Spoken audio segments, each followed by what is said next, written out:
میں سعودیہ میں جاب کرتا تھا۔ ہر مہینے کوئی انجان آدمی میری بیوی کو 2 لاکھ روپے دے جاتا اور کہتا یہ پیسے تمہارے شوہر نے بھیجے ہیں۔ میری بیوی فون کر کے مجھے بتاتی تو میں پریشان ہو جاتا، کیونکہ پچھلے 1 سال سے میں نے بیوی کو کوئی پیسے نہیں بھیجے تھے۔ مجھے تو یہاں کام ہی نہیں مل رہا تھا۔ اس بار اس آدمی نے میری بیوی کو 50 لاکھ دیے تو بیوی نے ایک نیا مکان خرید لیا۔ بیوی نے ویڈیو کال پر وہ مکان بھی مجھے دکھایا تو میں اسی وقت پاکستان آ گیا۔ میرا کلیجہ پھٹ گیا جب وہ آدمی… میرا نام شوکت علی ہے۔ میرے ابا مستری تھے۔ ایک بار کسی گھر کی تعمیر کے دوران پیر پھسلنے سے دوسری منزل سے زمین پر گرے تو ٹانگ ٹوٹ گئی۔ کام کچھ عرصہ تو بالکل بند ہو گیا۔ جو جمع پونجی تھی وہ علاج پر لگنے لگی، جس کی وجہ سے گھر میں فاقوں کی نوبت آ گئی۔ میں نے ہوش سنبھالتے ہی ابا کا ہاتھ بٹانے کی غرض سے چھوٹا موٹا کام کرنا شروع کر دیا۔ ابا سنبھلے تو دوبارہ کام پر لگ گئے، مگر پہلے جیسی بات نہیں رہی تھی، اس لیے گھر کے حالات بھی دوبارہ نہیں سنبھل پائے۔ مگر جب میں جوان ہوا تو اپنے پیروں پر کھڑا ہونے کے قابل ہو چکا تھا اور اتنا پیسہ کما لیتا کہ دوبارہ گھر میں کبھی فاقوں کی نوبت نہیں آنے دی۔ میری شادی میری اماں نے میری خالہ کی بیٹی کومل سے کی تھی۔ میری بیوی عمر میں مجھ سے کچھ چھوٹی تھی، مگر بہت سمجھدار اور سلیقہ مند لڑکی تھی۔ شادی کے چند دن بعد اس نے پورا گھر سنبھال لیا تھا۔ میں نے بھی اب 2-3 جگہ کام کرنا شروع کر دیا تاکہ گھر کے حالات میں مزید بہتری لا سکوں۔ شادی کا کچھ عرصہ ہنستے مسکراتے گزرا اور اس دوران ہمارے ہاں پہلے 2 جڑواں بیٹیاں ہوئیں اور پھر ایک اور بیٹی بھی ہو گئی۔ ان تینوں کے آنے کے بعد گھر میں سب مصروف رہنے لگے اور ان کی چھوٹی چھوٹی شرارتوں سے لطف اندوز ہوتے تھے۔ مگر پھر حالات نے کروٹ لی۔ میرے ابا کو کسی بڑے گھر میں ایک پورشن تیار کرنے کا کام مل گیا۔ ہم نہیں جانتے تھے اس بڑے کام سے میرے ابا کو ایسی ذلت ملے گی کہ ہمارا پورا گھر ہی بکھر جائے گا اور ہم ساری عمر کے لیے دوبارہ نہیں سنبھل پائیں گے۔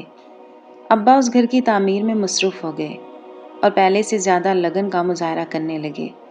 لیکن ایک روز ان سے ایک ایسی غلطی ہوئی جو ان کی ساری محنت پر پانی پھیر گئی۔ تقریباً 3 ماہ محنت سے کام کرنے کے بعد ابا نے اس گھر کا ڈھانچہ تیار کر لیا۔ اس گھر کے 2-3 دروازے دوسرے بنے ہوئے پورشن کی طرف بھی کھلتے تھے۔ ابا اکثر دیر تک اکیلے کام پر لگے رہتے تھے۔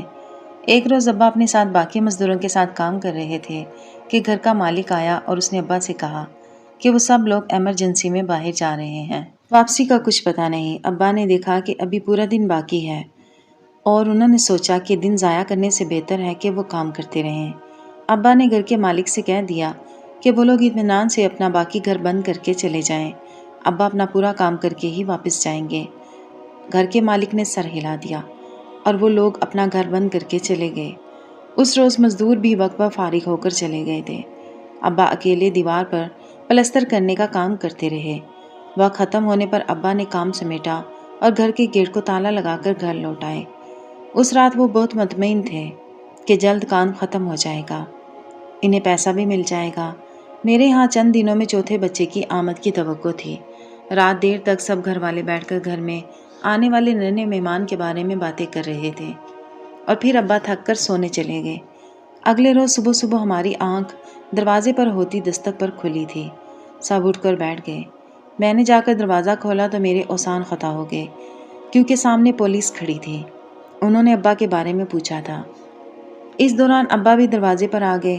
ابا نے ان کے سوال پر اپنا تعارف کروایا تو وہ بولے کہ تمہیں ابھی اور اسی وقت ہمارے ساتھ چلنا ہوگا۔ ہم سب گھر والے اس جملے پر گھبرا گئے۔ میں نے گھبراتے ہوئے لہجے میں ان سے پوچھا تو انہوں نے پہلے تو مجھے طنزیہ نظروں سے دیکھا اور پھر جو بات کہی اس پر میں حیران رہ گیا۔ ہم سب بھی ابا کی غلطی جاننے سے پہلے اس خوف میں مبتلا ہو چکے تھے کہ اگر پولیس کسی الزام پر ابا کو لینے آ ہی گئی ہے تو ان سے چھٹکارا پانا مشکل ہو جائے گا۔ ابا کے بار بار پوچھنے پر پولیس والوں نے ہمیں بتایا کہ ابا جس گھر کی تعمیر کر رہے تھے وہاں سے اچھا خاصا سونا اور پیسہ چوری ہو گیا تھا۔ انہوں نے بتایا کہ چور نے تعمیر ہوئے گھر پر اور پرانے پورشن کے دروازے توڑ کر گھر میں داخل ہوا تھا اور آرام سے سارا سامان چوری کر کے لے گیا۔ گھر والوں نے سارا شک ابا اور ان کے ساتھ کام کرنے والے مزدوروں پر ظاہر کیا تھا۔ اس گھر کے مالک نے پولیس کو بتایا کہ مستری مزدور سارا دن گھر میں گھسے رہتے تھے اور ہر چیز کا جائزہ لیتے رہتے تھے، اور جب وہ لوگ ایمرجنسی میں گھر سے گئے تو مستری مزدور موقع غنیمت جان کر وہیں رک گئے تھے اور ان کے چلے جانے کے بعد آرام سے چوری کر لی۔ ابا قسمیں کھاتے رہے کہ یہ سب سراسر الزام ہے، انہوں نے اس گھر کا 1 روپیہ بھی نہیں اٹھایا تھا، اور یہ بات میں ابا کے کہنے سے پہلے جانتا تھا۔ میرے ابا نے مشکل ترین حالات میں بھی کبھی چوری کا نہیں سوچا تھا۔ ہم نے گھر میں کئی بار فاقے بھی کیے تھے، اگر تب کبھی یہ جرم نہیں کیا تو ابا کو کیا ضرورت تھی ایسا کرتے، جبکہ اب تو ہمارے حالات بھی سنبھل چکے تھے۔ پھر پولیس والے ہمارا پورا گھر چھان کر چوری کا سامان تلاش کرنے لگے، مگر گھر میں سونے کی ایک بالی بھی موجود نہیں تھی۔ جب کچھ نہ ملا تو ان پولیس والوں نے میرے ابا کو گریبان سے پکڑ کر گھسیٹتے ہوئے گاڑی میں ڈالا اور وہاں سے لے گئی۔ وہ منظر میری زندگی کا سب سے اذیت ناک منظر تھا۔ مجھے ایسی تکلیف تو تب بھی نہیں ہوئی تھی جب ابا کے ساتھ حادثہ پیش آیا تھا اور وہ خون میں لت پت ہسپتال پہنچائے گئے تھے۔ میرا بوڑھا باپ، جسے گھر سے نکلتے وقت میں احترام سے ان کا ہاتھ پکڑ کر باہر لے جاتا تھا، آج میری نظروں کے سامنے اسے بدتمیزی سے گھسیٹ کر لے جایا گیا تھا۔ ہمارے قانون اور سب اداروں میں عزت صرف پیسے کی ہے، یہاں عمر کا لحاظ کسی میں نہیں، اور شاید یہی وجہ ہے ہماری قوم کبھی ترقی نہیں کر پائی۔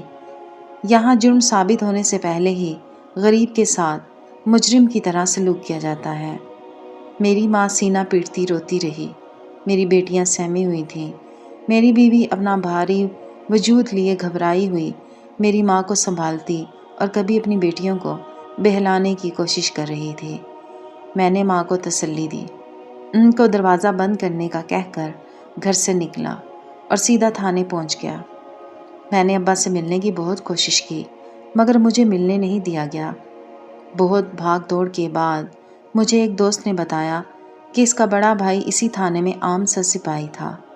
وہ لوگ اس سلسلے میں میری مدد تو نہیں کر سکتے تھے، مگر مجھے ابا کے بارے میں پتہ کر کے بتا سکتے تھے۔ اس سپاہی نے مجھے بتایا کہ ابا کی طرح باقی مزدور بھی خالی ہاتھ تھانے لائے گئے تھے۔ سب نے ایک ہی بیان دیا تھا کہ وہ جلد اپنا کام کر کے وہاں سے چلے گئے تھے۔ ان سے تھوڑی بہت تفتیش کر کے انہیں رہا کر دیا گیا اور چوری کا سارا الزام ابا پر آ گیا۔ ابا کو جیل ہو گئی، کیونکہ اس گھر کے مالک نے کہا تھا کہ جب تک ابا ان کا سونا اور پیسہ واپس نہیں کرتے تب تک انہیں جیل میں ہی رکھا جائے گا۔ میں نے اس گھر کا پتہ کیا اور وہاں پہنچ کر ان صاحب کے پاس چوری ہو جانے کی تفصیل لینے لگا۔ وہاں افسوس کرنے کے لیے بہت سے لوگ جمع تھے۔ میں اس آدمی کو یقین دلانے کی کوشش کرتا رہا کہ میرا باپ چور نہیں ہے۔ میں اس سے درخواست کرتا رہا کہ وہ پولیس سے کہہ کر اصل چور ڈھونڈنے کی کوشش کرے، کیونکہ میرا باپ ساری عمر بھی جیل میں بیٹھا رہا تو ان کا سامان کبھی نہیں ملے گا۔ میری وضاحت پر وہ آدمی بھڑک اٹھا اور مجھے دھکے دینے لگا اور غصے سے نہ جانے مجھے کیا کچھ بولتا رہا کہ تم غریب لوگ دنیا کے سامنے معصومیت کا لبادہ اوڑھتے ہو اور خود کو مظلوم بنائے رکھتے ہو، مگر اصل میں تم لوگوں کے گھر خالی کر کے اپنی جائیدادیں بنا لیتے ہو۔ میں چپ چاپ اسے دیکھتا رہا۔ میری بار بار فریاد پر اس نے صرف اپنی زبان کے تیر نہیں چلائے تھے بلکہ میرے منہ پر تماچے بھی مارے تھے۔ وہ شخص میری وضاحت سننے کو بالکل تیار نہ تھا۔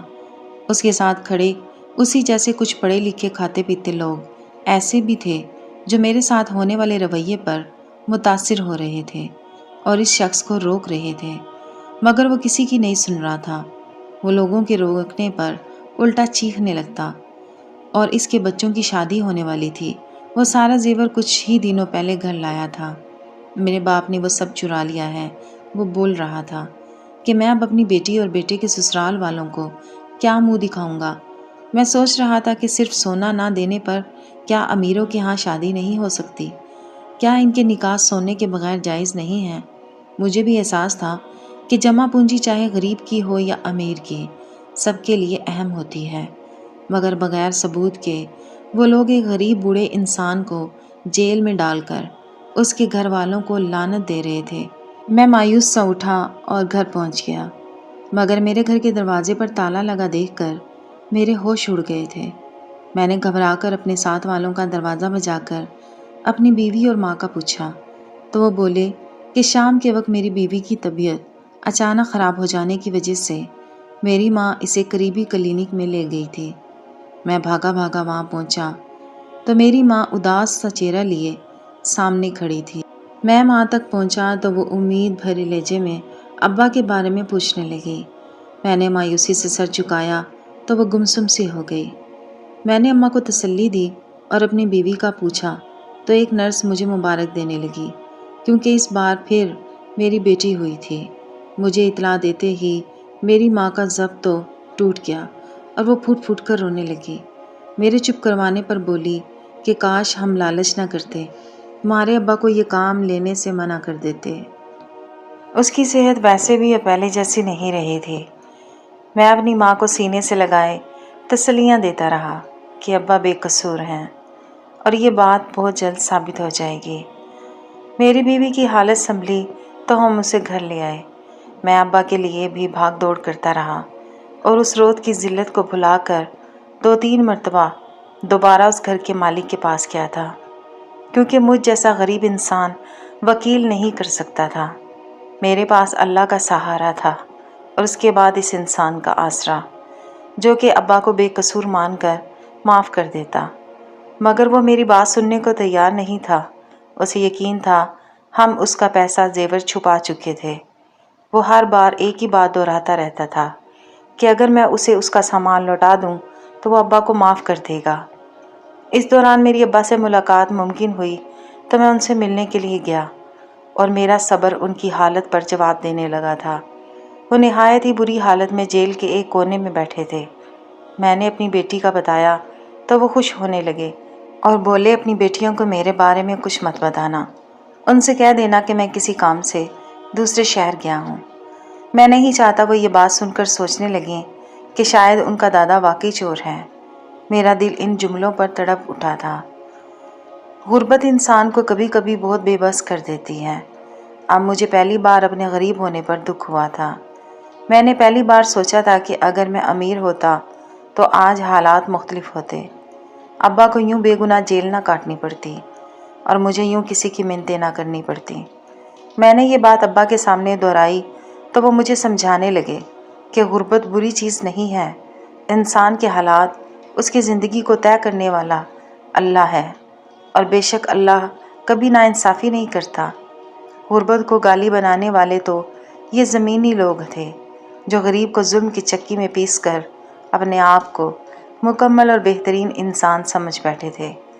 میں ابا کو تسلیاں دے کر لوٹ آیا تھا اور اس کے بعد پورا 1 سال ہر بار ابا سے ملنے جیل جانا پڑا تھا۔ ابا کو واپس گھر آنا نصیب نہیں ہوا تھا۔ جیل میں رہ کر ہی وہ بیمار اور کمزور ہو گئے تھے۔ میں ماں باپ کی پریشانی میں ہلکان ہو چکا تھا۔ 1 سال بعد اماں کا صبر جواب دے گیا۔ وہ ابا کے انتظار میں ہی دنیا سے چلی گئیں۔ میں بھی ابا کو اماں کی موت کے بارے میں بتانے کا سوچ ہی رہا تھا کہ ایک روز ابا کی موت کی اطلاع مل گئی۔ وہ دونوں دنیا والوں کی دی ذلت سے تھک کر اللہ کے پاس چلے گئے تھے اور میں پیچھے ان کا غم سینے میں دفن کیے بیوی بچوں کے لیے محنت مزدوری میں لگ گیا۔ مگر جانے قسمت کو کیا منظور تھا کہ میرا کام مسلسل ہر جگہ سے ختم ہونے لگا۔ میں نے 2 سال مزید محنت کرنے میں ضائع کر دیے، مگر گھر میں فاقوں کی نوبت آ گئی۔ اپنی معصوم بچیوں کو بھوک سے بلکتا دیکھ کر میں تھک گیا تھا۔ میں نے لوگوں سے قرض لیا، پیسہ جمع کر کے سعودیہ پہنچ گیا۔ میں مسجد نبوی صلی اللہ علیہ وسلم میں صفائی کا کام کرتا تھا، مگر میں پیسہ گھر بھیجنے کے قابل نہیں ہو رہا تھا، کیونکہ جس آدمی نے مجھے اس کام پر لگوایا تھا وہ دھوکے سے میری آدھی سے زیادہ تنخواہ خود لے رہا تھا، اور یہی بات مجھے پریشان کرتی تھی۔ مگر ایک روز بیوی نے فون پر بتایا کہ میرے بھیجے ہوئے 2 لاکھ سے اس نے ہماری بیٹیوں کے لیے خریداری کی ہے اور چھوٹا موٹا قرض بھی لوٹا دیا ہے۔ میں یہ سن کر حیران ہوا تھا کیونکہ میں نے تو اسے 1 روپیہ بھی نہیں بھیجا تھا۔ بیوی کی خوشی اور بیٹیوں کے چہکنے پر میں سچ چھپا گیا تھا اور کال کاٹ کے سوچ میں مبتلا ہو گیا۔ اس بات کو میں ابھی بھول نہیں پایا تھا کہ اگلے ماہ پھر سے میری بیوی نے ویسے ہی رقم مل جانے کا بتایا اور کہا کہ کوئی بندہ ان کو پیسے دے گیا ہے اور اس نے کہا کہ یہ پیسے تمہارے شوہر نے بھیجے ہیں۔ میں اپنی بیوی کو روکنا چاہتا تھا مگر ہر بار میری بیٹیاں ان پیسوں سے اپنی ضرورت کی چیزیں خرید کر مجھے خوشی سے بتاتی تو میری زبان بند ہو جاتی۔ مگر جب لگاتار کئی ماہ تک اسی طرح میری بیوی کو 2 لاکھ روپے ملنے لگے تو میں ٹھٹک گیا۔ نہ جانے وہ کون تھا جو خواہ مخواہ میرے گھر ہر ماہ میرے نام پر 2 لاکھ دے جاتا ہے۔ میری بیوی جوان عورت تھی اور میں بیٹیوں کا باپ تھا۔ مجھے یہ بات گھبراہٹ میں مبتلا کر رہی تھی۔ اتنی بڑی رقم کے بدلے کل کو کچھ ہو بھی سکتا ہے۔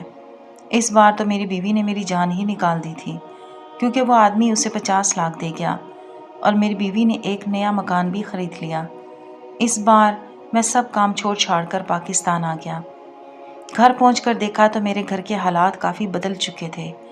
گھر میں اچھا کھانا پینا تھا اور میری بیوی نے ہر ماہ ملنے والے 2 لاکھ میں سے میرا قرض بھی اتار دیا تھا۔ ایک نیا مکان بھی خرید لیا تھا۔ میری زندگی آسان ہو گئی تھی مگر مجھے خواہ مخواہ پیسہ دینے والے کا نام اور وجہ جاننا تھی۔ میں مہینہ ختم ہونے کا انتظار کرنے لگا اور جب وہ بندہ پیسہ دینے آیا تو میں نے ہی دروازہ کھولا۔ وہ بندہ مجھے دیکھ کر گھبرا گیا تھا۔ میں نے اسے روک کر سختی سے سوال کیا کہ وہ کون ہے اور کیوں ہر ماہ میرے گھر پیسہ دینے آتا ہے۔ میرے سوال پر جب وہ سر جھکا کر بولا تو مجھے ایک دم سے غصہ آ گیا۔ وہ بولا کہ میں اس آدمی کا بیٹا ہے جس نے میرے باپ کو چوری کے الزام میں جیل میں ڈالا تھا۔ یہ سن کر میرے اندر غصے کی ایک شدید لہر اٹھی تھی۔ میں اس کے باپ کی طرح اسے دھکے نہیں دے پایا تھا مگر میں نے اسے اتنا ضرور کہا تھا کہ میں ان جیسے کم ظرف پیسے والے لوگوں کی اس خیرات کا حقدار نہیں ہوں، اس لیے وہ پیسہ واپس لے جائے۔ میری بات پر اس لڑکے نے کہا کہ تم یہ نہیں جاننا چاہو گے میں اتنی بڑی رقم تمہارے گھر کیوں دیتا رہا۔ اس کے سوال نے مجھے یکدم اپنی جگہ جما دیا تھا۔ میں اس بات کی وجہ جاننا چاہتا تھا۔ میرے خاموش ہونے پر اس لڑکے نے مجھے دھیمے لہجے میں سب بتایا۔ اس کی بتائی ہوئی وجہ میری سوچ کے برعکس تھی۔ اس نے بتایا کہ میری بہن نے میرے باپ کے گھر سے جاتے ہی اپنے عاشق کو گھر بلایا جو دوستوں کے ساتھ گھر میں گھس کر سارا سونا اور پیسہ چرا کر لے گیا۔ ان کا ارادہ تھا کہ چوری کے بعد گھر سے بھاگ کر شادی کر لیں گے مگر وہ لڑکا چوری کرنے کے بعد اس کی بہن کو دھوکہ دے گیا اور واپس نہ آیا۔ اس لڑکی کی شادی ہو گئی۔ شادی کے 4 ماہ بعد اس کا عاشق اسے بلیک میل کرنے لگا اور مزید پیسے مانگنے لگا اور پھر یہ بات اس کی بہن کے شوہر کو بھی پتہ چل گئی۔ اس نے پہلی فرصت میں طلاق دے کر بیوی کو گھر بھیج دیا۔ مجھے پیسہ دینے والا لڑکا اپنے باپ کو سمجھانے لگا کہ وہ اس غریب مزدور کو جیل سے رہا کروائے کیونکہ وہ بے قصور ہے، مگر اس کا باپ اپنی عزت کے لیے چپ رہا۔ میرے باپ کو بے قصور کہنے پر اسے اپنی بیٹی کا راز کھولنا پڑتا۔ وہ ظلم پر ڈٹا رہا۔ جب وہ ظالم شخص 1 سال بعد فوت ہوا تو اس کی موت کے بعد اس کا بیٹا میرے باپ کے پاس جیل گیا تھا اور اسے سب سچ بتا دیا۔ وہ جذباتی لڑکا تھا اور پولیس والوں کو ساری بات بتانا چاہتا تھا تاکہ میرا باپ جیل سے نکل آئے، مگر میرے باپ نے اسے اپنی بہن کو یوں سب میں بدنام کرنے سے روک دیا تھا۔ اس بات کے کچھ ہی دن بعد میرا باپ بھی مر گیا مگر جاتے جاتے اس لڑکے کو اپنا مقروض کر گیا۔ وہ لڑکا سب بتا کر بولا کہ یہ سارا پیسہ اس ذلت کے آگے کچھ بھی نہیں ہے۔ وہ بول رہا تھا یہ پیسہ صرف اس الزام کا ازالہ ہے جو میرے باپ پر لگایا گیا تھا۔ وہ لڑکا میرے گھر مجھ سے معافی مانگنے بھی آیا مگر تب میں سعودیہ چلا گیا تھا۔ وہ لڑکا مجھ سے معافی مانگ کر مجھے یہ سب بتا کر چلا گیا اور میں یہ سوچ رہا تھا کہ کیا یہ پیسہ میرے باپ کی عزت اور ہمارا اچھا وقت لوٹا سکتا ہے؟ شاید نہیں، مگر اس لڑکے کی سوچ نے مجھے یہ یقین دلا دیا کہ اچھا برا انسان ہر طبقے میں ہوتا ہے۔ وہ بھی ایک ظالم باپ کا ایک نرم دل اور نیک بیٹا تھا جس کے پاس پیسہ بھی بہت تھا اور نیک نیت بھی۔